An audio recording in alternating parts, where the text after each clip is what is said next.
Welcome again to the kids class. Pronoun.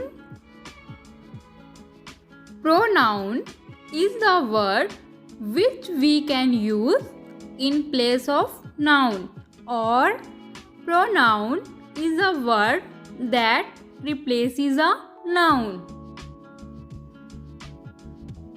Some examples: he, she, they, you,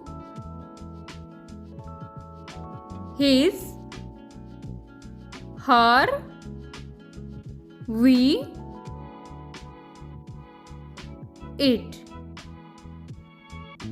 Next, Sam hates grapes. Here Sam is noun, so we replace Sam with he pronoun. He hates grapes.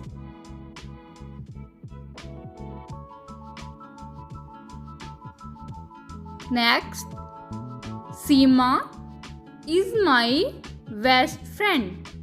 Here Seema is noun, so we replace Seema with pronoun she. She is my best friend.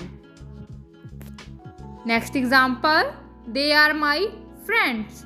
Here they pronoun. We are classmates. We pronoun. Thanks for watching.